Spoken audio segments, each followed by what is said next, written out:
I think if I had to see a quarterback turning the ball over more than once in crunch time, I would have to say, no offense, but I would have to say that it's the guy that has less starting experience than the Hall of Famer. Oh yeah, of course. And I think that's Javi, really the biggest difference here is just the quarterbacks and the amount. Again, we discussed it earlier. 20 starts compared to 13 years, and all that. That's a big gap. And I think at the end of the day, losing this game because your quarterback has a kind of quote unquote rookie moment or whatever, it's not the worst thing in the world. You end up 9-2, and I mean you're still in the driver's seat for the most part with a game, heading in left against the person, the team that you lost to. So I don't think, again, I said this against with our Monday night, Javi. Hmm. This is another one of those games where the team that loses doesn't walk away devastated. Yeah. It sucks. It sucks, but I mean, you're not devastated. It's not.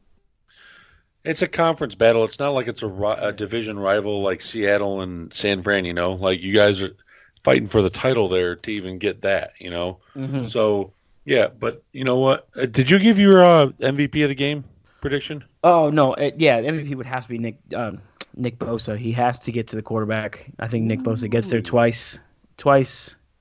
The Bosa Ooh. brothers have had their way with Aaron Rodgers. So, well, this year. So hopefully Nick Bosa can You replicate think what Joey did. Joey gives Nick a little tip like, "Hey man, Yeah, offensive line does Joey. this." So I don't know if you guys have read the story, but Joey gave Nick a tip about watching the quarterback's hips before he executes the tackle. Just I guess just that wait just a little bit longer, and then you saw Nick Bosa blow up against the Browns. He Yeah. had a monster game against the Panthers.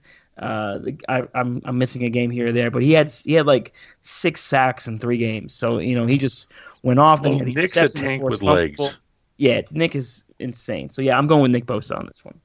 The fact I've watched him shuck offensive linemen like they're corn husks is ridiculous. Like, as you see the bottom half of him, and he's like, oh, okay, it looks like a regular edge rusher. And you look up top, and I'm like, well, why is there an offensive lineman half of a body on top of that? He's Yeah, huge. he's a big dude. He's a big dude, Well, man. I'm going to go ahead. I'm going to keep this one close. It's not out of respect. I just think it's two good teams battling out. I think that they're fighting for that number one spot in the NFC, getting on that home stretch right before the playoffs. I'm going 27-24, and Mason Crosby becomes the hero, gets a little bit of revenge for missing a couple field goals in the earlier playoff games of 2012 and 2013. I think he takes it 27-24. Can't be mad at that, man. And it's the way I think that's the way it should be though. This it's the betting lines are 3 points, favored by the Niners. Yeah, I'm not expecting a I big don't ex spread here at the yeah final. I don't expect a big blowout either way. I think it's physical, you know, enough scoring to keep people entertained, keep going. If it was in Green Bay, I would have had a really different opinion about this game, but it's at home. Levi's is coming alive now, but it's like you guys said, the score may not tell the whole story. So it's gonna be good, man. It's like I said earlier in the show, it's gonna be another Niner and Packer classic for sure. Don't sleep on the fact that either I know Levi's and 49ers faithful are they're always there, but don't be surprised if you see a couple sprinkles of green and yellow in there. They travel well. Oh, I got buddies going to that game and they're Packer fans. I know. So you already know. Oh, I already know. But They've been I talking trash already. no, not too much. Okay, good. A lot of them, some of them are like, "Oh, you guys aren't for real. You guys haven't played anybody." It's like you play who's on the schedule, man, and that's just how it goes. And our point differential is a big thing. It is what it is, but eventually the Niners will get their respect. And if it's at the end of the year when they're holding the Lombardi, then that's when they get it. But if they make it to playoffs and then they're like, "Oh, you see, they weren't that good to make a Super Bowl," but it's just the mainstream media wants to keep a narrative. That's fine, but folks like Oh yeah, I you, mean, myself, and Jay, we know what we're watching and we know what it is. So but also too, I got to ask as a bonus question, the man beginning with the Packers and then Baltimore and then New Orleans and Seattle, like good Lord, is yeah, that if that's not a term of a gauntlet, like I don't know what is. I went and to looked and I'm like. What the hell is that? To quote Eric Davis, who I spoke to last night on our pod, I asked him the same question. I said, "What do you make of the narrative of the gauntlet?" He's like, "What gauntlet? Last time I checked, we're 9-1. Everyone else is 8-2, 7-3. They got to come see us still." He's like, he's more concerned about the lack of disrespect the Niners are getting league wide. They're concerned about this gauntlet the Niners have to go through. But going into this game, the Niners do have the better record against the Packers. That could change against the Ravens, but the Ravens could lose to the Rams on Monday night. You know what I mean? Things can change in these 3 weeks. The Saints could lose 2 games from now till when the Niners play them. So there's factors there, No, but I get it. I'm with you. It's a tough. When we looked at the schedule I'm not earlier in showing the year, disrespect by it. I'm just asking because that's 4-team stretch or all 8-win no, teams. dude, Yeah. I'm with you. No, trust me, I'm with you too. Like when the schedule came out, I said the Niners need to start fast. They need to be 6-2 or 7-3 going into these games because this be the rough patch of the season. I had a feeling the Ravens would be good again. We already know what New Orleans is. They're always good. The Packers, as long as Aaron Rodgers is healthy, that is a team that's going to win 10, 12 games a year, period.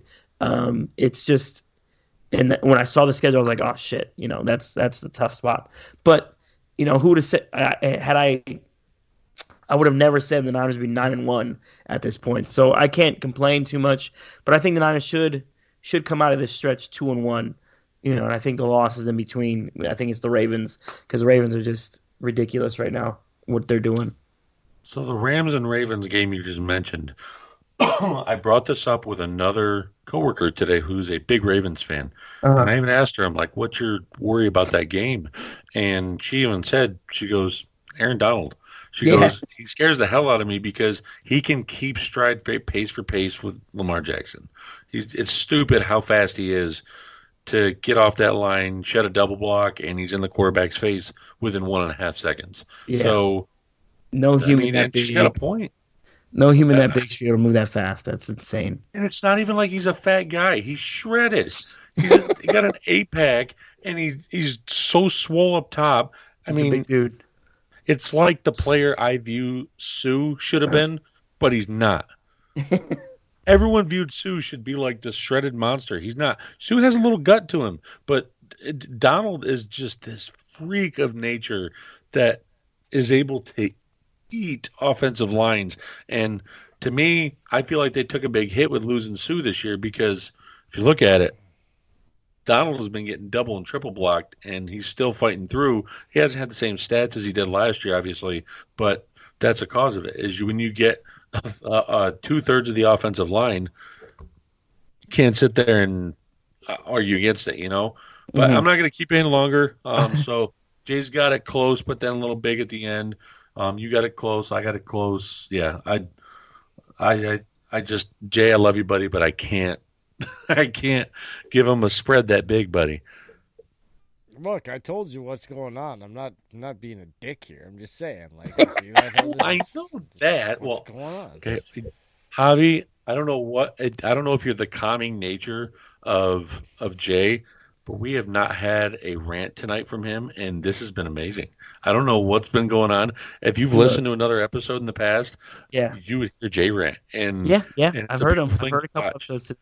So I've heard it. Woo! I love it.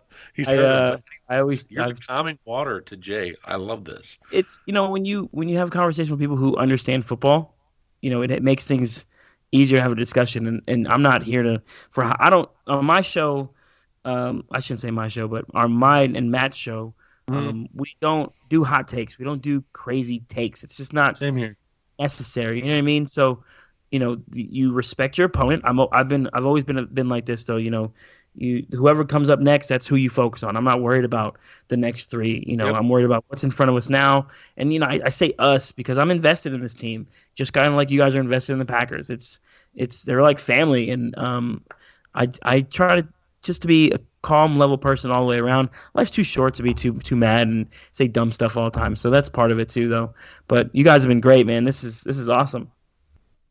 Well, it's not the fact Jay has a rant that isn't like I'm going not off on a hot take. artist. He's not. When he goes I off, mean, he's emotionally invested in something, and he goes full force, riding. Literally, he takes the bull by the horns, and it's in the middle of what do they call it? The Spain Bull Run. That's what it is. He takes the bull by the horns while they're running in that. And Look, if I go to one of those bull runs, I will show people how to make a bull your bitch. oh, gee. Well, there's a little glimpse of that, J Rant. I love you, buddy. All right. You know what? Go ahead and shout yourself out. All your ads on Twitter, any social media where they can reach you, anything like that. Yeah, no, of course, yeah, thank you. Just check us out on Twitter at Fourth and Gold Podcast. You can check myself out at Javier Vague _ on Twitter, and then the podcast is Fourth and Gold Podcast. If you want to hear anything about the Niners, I do get some. Like I said, I've had some former Niners on there, and we talk about anything and everything Niners and league wide. That's on Spotify, Google Play, Stitcher, wherever podcasts are found. Just check us out, man. We appreciate all the listens. We engage. It's a fun ride, that's for sure.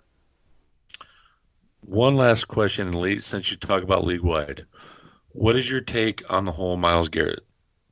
Just a summary.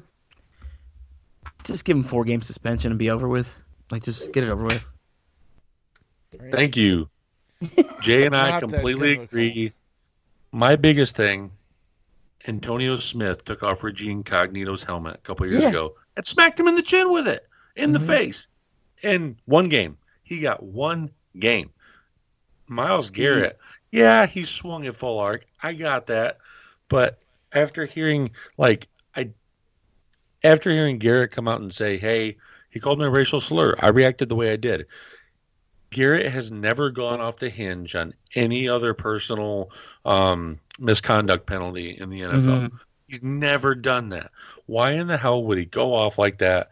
Rudolph has had 2 other incidents. People have blown me off on this. What is it? Jay, I mean, you've seen it on Twitter, and I've sat there and brought it up. There's been 2 other instances at Oklahoma State when he was there in different games where he said racial slurs. 2 players, and he almost got suspended for them, but he didn't. At the last second, he was playing the games for the next week. And there's a history to it. So people are telling me, oh, no, it didn't happen just because he did it in his past. I'm like, it's a repetitive nature. Once it's there, it's there. Leopard ain't going to change his spots. So Garrett, and if you go back and watch the film, Javi, between when he got kicked in the crotch by Rudolph and he's standing up, there's a pause. And if you look between that pause, something is said, and next thing you know, he goes for his helmet. There's a full 1 to 2 second pause between when he gets kicked in the crotch and grabs his helmet. Why would there be a pause if it was a continuous thing? Yeah, no, I'm. Listen, I lived in Oklahoma for 6 years. I was there when Mason Rudolph was a quarterback at Oklahoma State. I'm fully aware of what you're talking about. Yeah, no, I get you, and we also live in a time where everything is shared. It goes viral, social media. We're here now. It's not really, the league making a judgment. It's more now court of public opinion. Everyone's got to take, and everyone has to say something. Immediately after it happened, everyone's the NFL ain't gonna really, right after the game, everyone had to go find the biggest word possible to describe what happened and how embarrassed and and you go on Facebook and you see all these moms. I can't believe I let my kids watch this football game. Listen, you were letting your kid watch Tyreek UFC Hill just broke his kid's arm. Yeah, and I brought that up and I get crickets. And they don't at me, they don't argue with me. They must mute me or something. And and the thing with the parents are like, oh, my kids are watching this. Shut up! You probably let your kids watch UFC and WWE. Like, shut up! Like, listen, I got 2 kids. I got 2 kids. That comment. Some of the nicest, kindest, gentlest people I know will get in a cage and break your arm. Yeah, I got 2 boys. My son defends himself. He knows what between right and wrong. If you're a parent and you're looking to professional athletes for some type of moral compass, you're failing as a parent. In my personal opinion, raise your kids right, make them teach them right and wrong. There you go. So there's my rant. There you go. That makes me laugh in a joyous manner, Javi. Jesus. Yeah, no, I fully you got him to rant instead of me, dude. He's even I know. He's even got my body language. His arms are crossed. I love this. They are. Javi, you are first and goal family, brother. Yep, you just Please. made Whenever it you in. and Matt want to come on the show, you are more than welcome. Something we are working on right now, we do have in place for NFC North, and through this next offseason, we're going to try